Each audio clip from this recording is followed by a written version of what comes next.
এই তফসিল ঘোষণায় যে 22 ডিসেম্বর নির্বাচনের তারিখ উল্লেখ করা হলো, এটা নিয়ে যথেষ্ট অসন্তুষ্ট। প্রচার মাধ্যম থেকেই জানাতে চাই যে এটা আসলে এমন মেসেজ দেয় প্রশাসনের দিক থেকে যে প্রশাসন আসলে যোগসু নির্বাচনটা সুষ্ঠুভাবে হোক এটা তারা চাচ্ছেন না। জাতীয় নির্বাচনের মুখোমুখি যোগসু নির্বাচনকে দাঁড় করানোর একটা পায়তারা কিন্তু ক্যাম্পাসে হচ্ছে। ছাত্রদল অনেক সময় বলছেন বা প্রেশারাইজ করছেন যে নির্বাচনের তারিখটা পেছানো হোক, যেই সুবাদেই কিন্তু আজকে একটা পিছিয়ে তারিখ ঘোষণা করা হলো। কিন্তু আমি এখন পর্যন্ত বুঝতে পারছি না যে আসলে এতে ছাত্রদলের কি ফায়দা হবে। সর্বোচ্চ এই নির্বাচন বানচাল হতে পারে, কিন্তু এর বাইরে ছাত্রদলের এখান থেকে ফায়দা হওয়ার কিছু নেই, বরং ফায়দা হতে পারে ছাত্র শিবিরের। দেশের নাম্বার 1 ট্রেডিং অ্যাপ নিফটি ফার্স্টে পাচ্ছেন ট্রেডিং এর সব সুবিধা, dual exchange access, company analysis, portfolio তৈরি করা সহ আরও অনেক ইউনিক ফিচারের সাথে ট্রেড করতে ডাউনলোড করুন এক্ষুনি।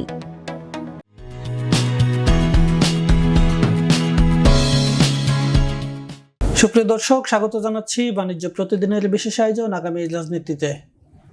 এই অনুষ্ঠানে আমরা আলোচনা করে থাকি আগামীতে কেমন রাজনীতি চাই ও বর্তমান রাজনৈতিক প্রেক্ষাপট নিয়ে। সঙ্গে আছি আমি নজরুল ইসলাম। আজকে আলোচনার বিষয় টক টু যোগসু। অতিথি হিসেবে স্টুডিওতে রয়েছেন সমাজতান্ত্রিক ছাত্র ফ্রন্ট জগন্নাথ বিশ্ববিদ্যালয় শাখার সভাপতি ইভান তাহসিফ। আমাদেরকে সময় দেওয়ার জন্য আপনাকে অসংখ্য ধন্যবাদ। আপনাকেও ধন্যবাদ আমাকে আজকে এখানে ইনভাইট করার জন্য।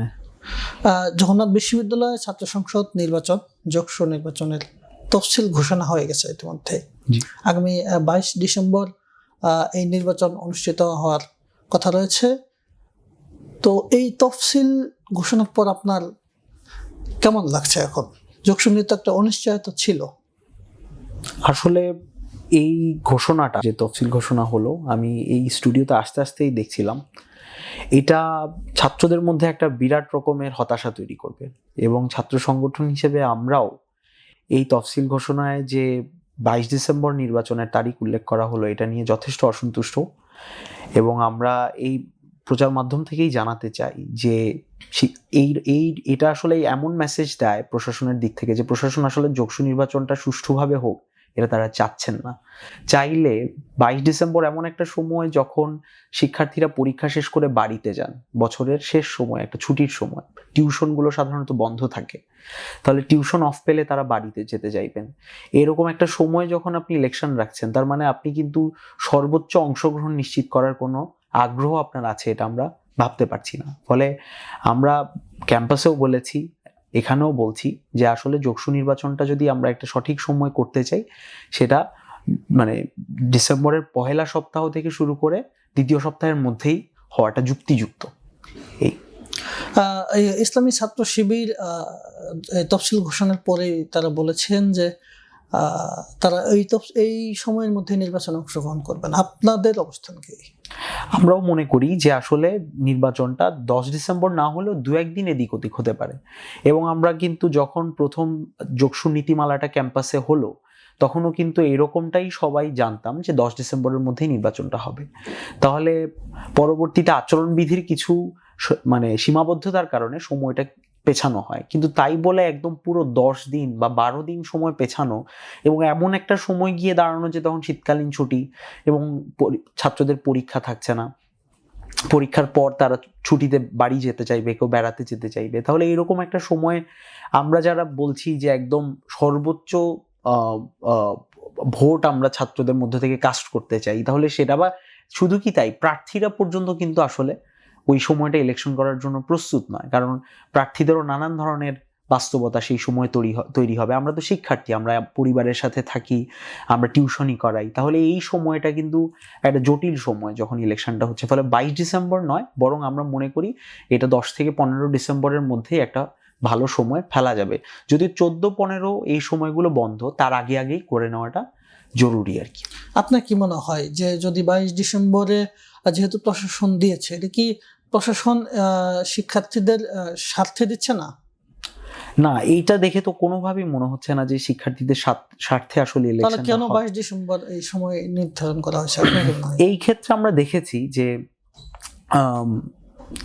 এখানে বিভিন্ন ছাত্র সংগঠনের কিন্তু একটা আধিপত্য ছিল এবং বিশেষ করে একটা চাপ প্রয়োগ করা যে মানে নির্বাচনটা পেছাতে হবে। এবং আমরা দেখেছি যে জাতীয় নির্বাচনের মুখোমুখি যোগসু নির্বাচনকে দাঁড় করানোর একটা পায়তারা কিন্তু ক্যাম্পাসে হচ্ছে। মানে আমরা জানি যে ডিসেম্বরের এই মাঝামাঝি সময় কিন্তু জাতীয় নির্বাচনের তফসিল ঘোষণা হবে। তাহলে সেরকম একটা সময়ে নির্বাচন নিয়ে যাওয়া মানে কিন্তু আমাদের যোগসুকে নিয়ে যে একটা জাতীয় কনসার্ন সেটা কিন্তু মার খেয়ে যাবে। এবং একটা নির্দিষ্ট গোষ্ঠীর কিন্তু আমাদের কাছে মনে হচ্ছে যে ক্যাম্পাসে এইরকম একটা চাহিদা আছে যে তারা আসলে যোগসুটাকে ওটার মুখোমুখি দাঁড় করাতে চায়। এই গোষ্ঠীটা কে? এই গোষ্ঠীটা আমি বলবো যারা আসলে শিক্ষার্থীদের সত্যিকারের পালসটা, মানে আজকে ছাত্র রাজনীতি সত্যিকারের পালসটা যারা ধরতে পারছেন না, এই একই গোষ্ঠী কিন্তু আপনারা জানেন যে যখন জগন্নাথ বিশ্ববিদ্যালয়ে আমাদের যোগসু নীতিমালা হলো, সেখানে আমরা যখন দেখতে পেলাম যে এমফিল প্রোগ্রামের কোনো শিক্ষার্থী আসলে যোগসুতে অংশগ্রহণ করতে পারবে না, প্রার্থিতা বা ভোটার হতে পারবে না, এই একই বিষয় নিয়ে কিন্তু তাদের ক্ষোভ ছিল।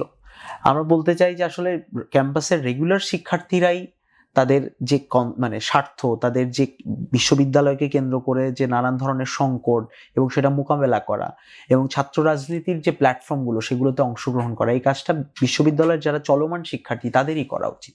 তফসিলের পর কি মনে হচ্ছে ক্যাম্পাসে রাজনৈতিক পরিবেশ কেমন থাকতে পারে?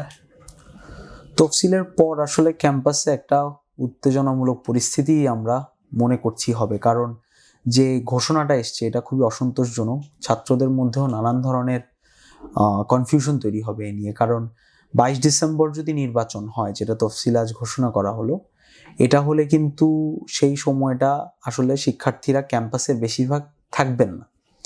এবং এটা এত বছর পর, এত আলোচনার পর যোগসুটা হচ্ছে, ক্যাম্পাসের প্রথম ছাত্র সংসদ নির্বাচন, এটা কলেজে হলে ওই বিশ্ববিদ্যালয় জীবনে এই প্রথম হচ্ছে। এটা নিয়ে কিন্তু অনেকের অনেক ধরনের আশা আকাঙ্ক্ষা ছিল, অনেকের উৎসাহ ছিল।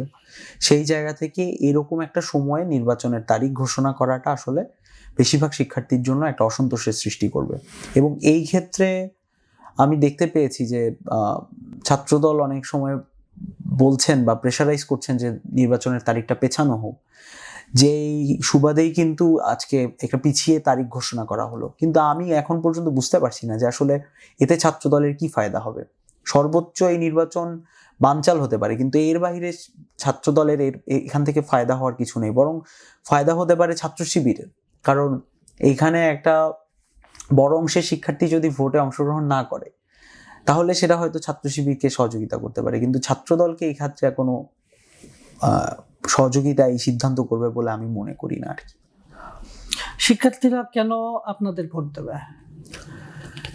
শিক্ষার্থীরা কেন আমাদের ভোট দিবে, এটা যদি আপনি আমার কাছ থেকে জানতে চান, আমি বলবো যে আসলে শিক্ষার্থীরা যদি দেখে থাকেন যে বিগত সময়গুলোতে ক্যাম্পাসে কারা আসলে সত্যিকার অর্থে ছাত্রদের হয়ে কাজ করেছেন, তাহলে ওনারা নিশ্চয়ই ওনাদের সুচিন্তিত মতটাই রাখবেন এবং সেক্ষেত্রে ওনারা আমাদেরকে মূল্যায়ন করবেন।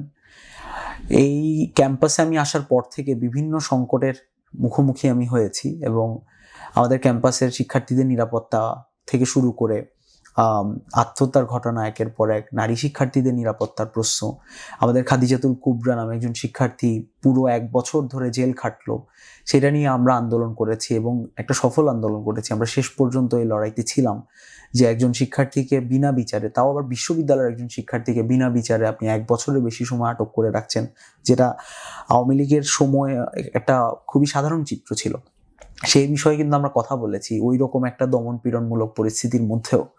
তারপরে আসলো ফাইরুজ অবন্তিকার ঘটনাটা। আপনারা জানেন যে আমাদের একজন শিক্ষার্থী পুরো তার সহপাঠীর দ্বারা নিপীড়িত হয়েছে এবং নানান ধরনের হেনস্থার শিকার হয়েছে। তারপরও সে যখন প্রক্টরের কাছ থেকে বা প্রক্টোরিয়াল বডির কাছ থেকে সমাধান চাইতে গেল বা বিচার চাইতে গেল, সেখানেও সে নানান ধরনের অপদস্থ হওয়ার মতো ঘটনা ঘটে। সেই ঘটনার প্রেক্ষিতে কিন্তু তিনি আত্মহত্যা করেন পরবর্তীতে। এই রকম ঘটনা আমাদের বিশ্ববিদ্যালয়ে ঘটেছে এবং এইটার প্রতিবাদ করতে গিয়েও কিন্তু আমরা এই প্রশ্নটা তুলেছি যে বিশ্ববিদ্যালয়ে তাহলে একটা যৌন নিপীড়ন বিরোধী সেল আছে, তার কার্যকারিতা কোথায়, বা নারী শিক্ষার্থীদের নিরাপত্তা কোথায়, বা শিক্ষক শিক্ষার্থীর সম্পর্কটা আসলে কেমন হবে। শিক্ষক শিক্ষার্থীর সম্পর্ক তো হওয়ার কথা আন্তরিকতার, বা হওয়ার কথা একটা সুস্থ এক্সচেঞ্জের, কিন্তু এখানে আমরা তো একটা অসুস্থ ধরনের পরিবেশ দেখতে পাচ্ছি। এগুলো নিয়ে আমরা কিন্তু দীর্ঘদিন লড়াইয়েছিলাম এবং সর্বশেষ গণ অভ্যুত্থানে জগন্নাথ বিশ্ববিদ্যালয়ের শিক্ষার্থীদের সংগঠিত করার ক্ষেত্রে আমাদের মানে আমি এবং আমার অন্য যারা সহকর্মীরা ছিলেন, আমাদের একটা গুরুত্বপূর্ণ ভূমিকা ছিল।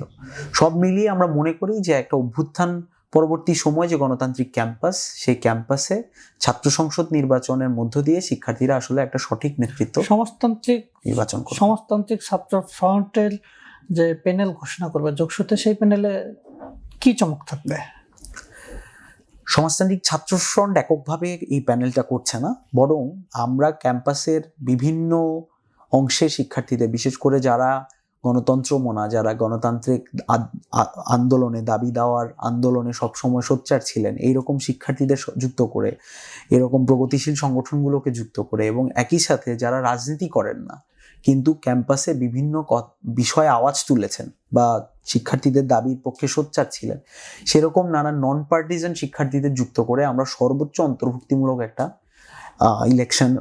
ইলেকশনের জন্য একটা প্যানেল ঘোষণা করতে চাই, এবং যেখানে একদম মোস্ট জুনিয়র শিক্ষার্থীরাও থাকবে এবং একই সাথে এখানে সর্বোচ্চ নারী শিক্ষার্থীদের সর্বোচ্চ অংশগ্রহণ আমরা নিশ্চিত করব, পাহাড়ি শিক্ষার্থীদের অংশগ্রহণ নিশ্চিত করব। এইভাবেই একটা অন্তর্ভুক্তিমূলক প্যানেল আমরা আসলে নিশ্চিত করার চেষ্টা করব। যোগসু নিয়ে সর্বশেষ আপনার কাছে জানতে চাইব, যোগসু নিয়ে আপনার প্রত্যাশা কি?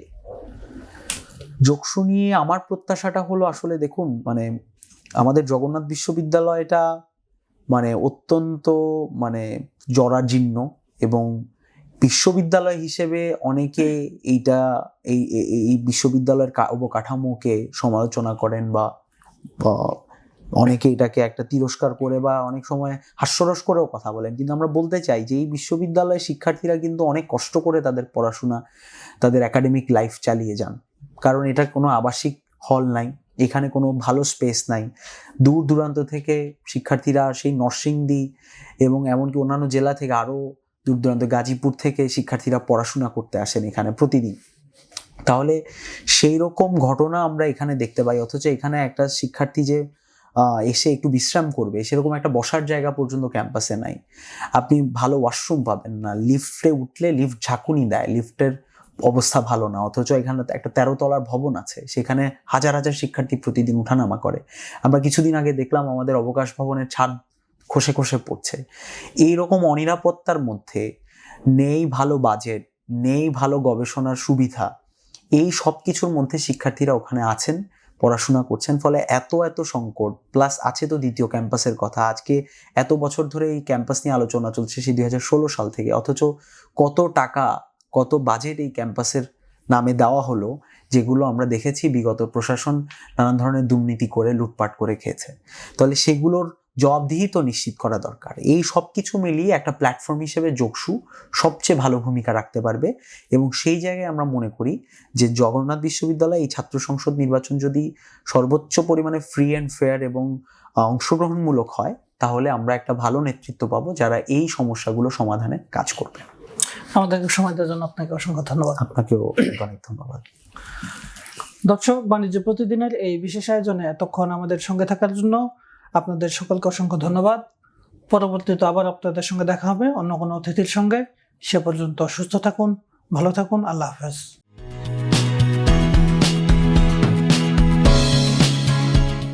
ইউএফটি ফার্স্টের সাথে ট্রেড করুন যে কোনো জায়গা থেকে। ক্যাম্পাসে ক্লাসের ফাঁকে, ঢাকার জ্যামে বসে কিংবা ঘরে বসে, ট্রেডিং এখন হাতের মুঠোয়। তাই ট্রেড করুন যখন খুশি, যেখানে খুশি।